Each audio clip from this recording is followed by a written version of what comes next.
সুপ্রভাত বন্ধুরা। কারণে অকারণে ব্লগের আমি শিপ্রা বলছি।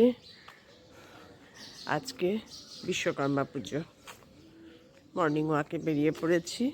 ওয়েদারটা ভীষণ ভালো, প্রকৃতি যে কী করতে পারে, পুরো ঠান্ডা। আজ 3-4 দিন ধরে একদম করছে না, এসি চালাচ্ছি না, ফ্যানও চালাতে হয় না, ভোরের দিকে ফ্যানও অফ করে দিতে হয়। তোমরা সবাই কেমন আছো গো? আমি আছি মোটামুটি।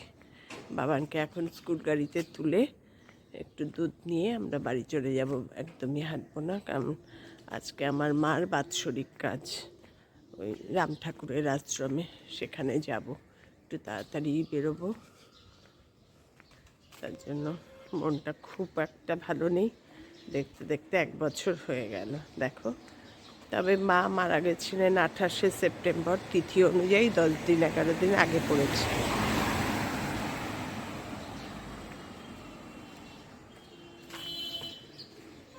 ঠিক আছে, একটু হেঁটে নি, পরে তোমাদের সঙ্গে আবার কথা বলছি। আজকে মার বাৎসরিক কাজ, রাম ঠাকুরের আশ্রমে বেরোবো এখন। কর্তা রেডি হয়ে গেছে, আমিও রেডি হয়ে গেছি। 1 বছর হয়ে গেল, তিথি অনুযায়ী 10 দিন আগে পড়লো। মা 28শে সেপ্টেম্বর চলে গেছিলেন, তিথি অনুযায়ী আজকে 17ই সেপ্টেম্বর পড়লো। এখন নিয়ে যাবে, আসছে, আমরা রেডি হয়ে নিচে বসে আছি।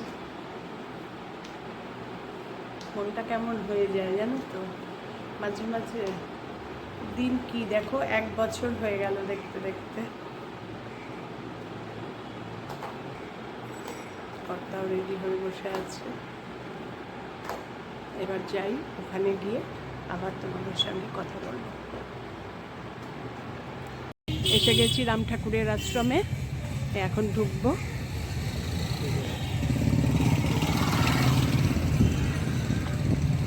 পরে তোমাদের সঙ্গে আবার কথা বলছি।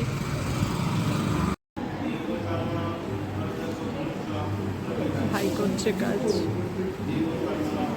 এখানটা এরকম কাজ হয় ভেতরে, অনেকগুলো কাজ হয় একসঙ্গে, পুরো ভেতরটা অনেক বড়। দিন কি না চলে যায় এইভাবে। এখানে সবার বাড়ির লোক বসার জায়গা, এখানে এইভাবে ওপরে রাম ঠাকুরের ফটো, নিচে আমার মার ফটো।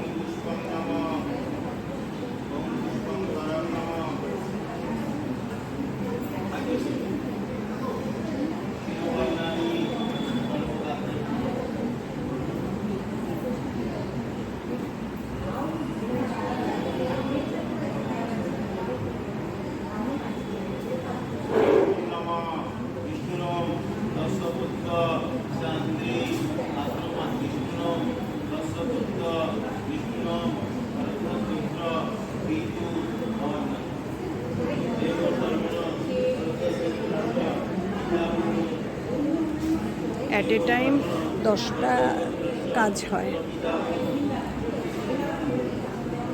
10টা কাজ অ্যাট এ টাইম হয়। বিশাল বড় জায়গা, কার পার্কিংয়েরও বিশাল জায়গা। এই কাজ শেষ হয়ে গেছে, বসে আছি, প্রসাদ খাবো। আমার ভাইকে দেখো, এই আমার কর্তাও বসে আছে। কাজ হয়ে গেছে, এখন বসে আছি, 12টা নাগাদ প্রসাদ পাবো। প্রসাদ নিয়ে তারপরে বাড়ি চলে যাবো। রাম ঠাকুরের আশ্রমে দীক্ষাও দেয়, দীক্ষা দেওয়ার জন্য আমি আজকে ফোন নাম্বার সব নিয়ে গেলাম, দেখি ফোন করব।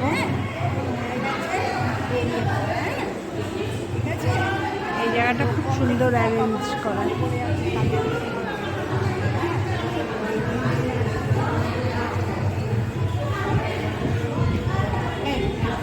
আজকে খুব কম কাজ হয়েছে, 10টা-12টা কাজ হয়। আজকে যেহেতু বিশ্বকর্মা পুজো, তার জন্য পুরোহিত কম, কাজও জন্য অল্প কাজ ওরা রেখেছে, অল্প মানে বুকিং নিয়েছে। খাবার লাইন পড়েছে, লাইনে দাঁড়িয়ে আছি। আজকে তো কিছুই ভিড় হয়নি, একদম ফাঁকা। অন্যদিন বিশাল লাইন, খাওয়ার লাইন, সবাই একটা করে কুপন নিয়ে কুপন কাটতে হয়। কুপনের এখন প্রাইস কত? 60 রুপিস করে পার কুপন।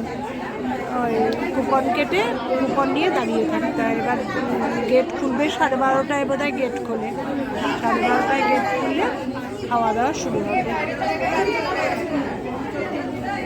আগে রাম ঠাকুরের আশ্রমে মাঝে মাঝে খুব আসা হতো, এখন আর একদমই আসা হয় না।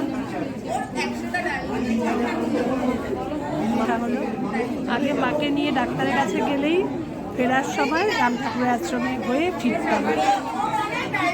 যখন মাকে নিয়ে ডাক্তারের কাছে যেতাম তখন বাবা তো কমেন্টে ছিলেন, কমেন্ট হাসপাতালে মান্থলি চেক আপ হতো। যখন নিয়ে যেতাম যাওয়ার সময় কুপন কেটে নিয়ে যেতাম, আর ফিরতাম যখন ফিরতে 12টা 12:30টাই বাজতো। ফিরতাম যখন একদম সোজা রাম ঠাকুরের আশ্রমে এসে হাত পাত ধুয়ে মাকে ভোগ খাইয়ে নিয়ে বাড়ি যেতাম। এখন আসলাম তো অনেক দিন পর, সে মার কাজে গতবারে মানে মা মারা যাওয়ার পর এখানেই কাজ করেছিলাম, মা চলে যাওয়ার পর, আর এই বাৎসরিক।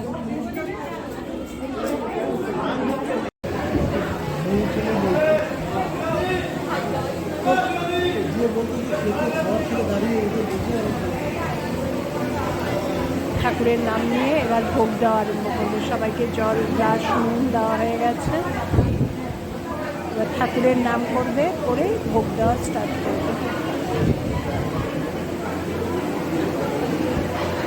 প্রচুর ভিড় হয়। আজকে আমি ভেবেছিলাম কম ভিড়, ফার্স্ট ব্যাচ হবে না, পুরো ভর্তি।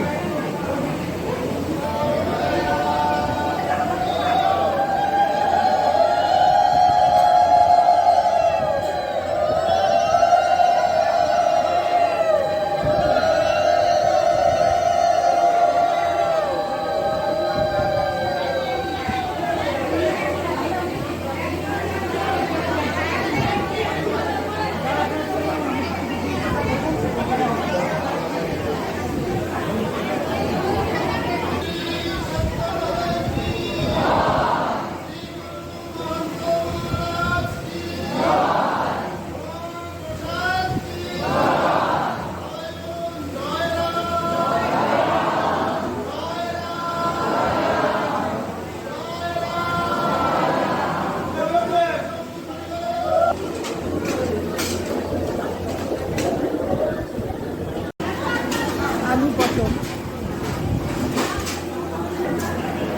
পনির রান্নাগুলো ভীষণ ভালো। প্রসাদ খাওয়া হয়ে গেছে। এত ভাল লাগে না প্রসাদটা খেতে, প্রতিটা প্রসাদ টেস্টি হয়েছে। প্রতিটা পনির, ডাল, আলু ভাজা আর চাটনি, পায়েস, আমের চাটনি, পায়েস, খুব ভাল লেগেছে। ঠাকুরের প্রসাদের একটা আলাদা মাহাত্ম্য।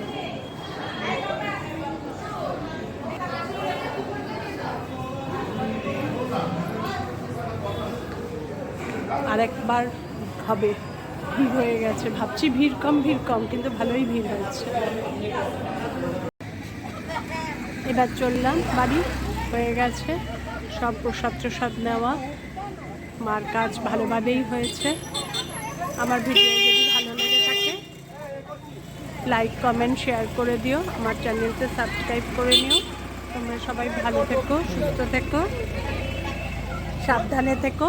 আবার দেখা হবে নতুন একটা দিন নতুন ব্লগের সঙ্গে। টাটা।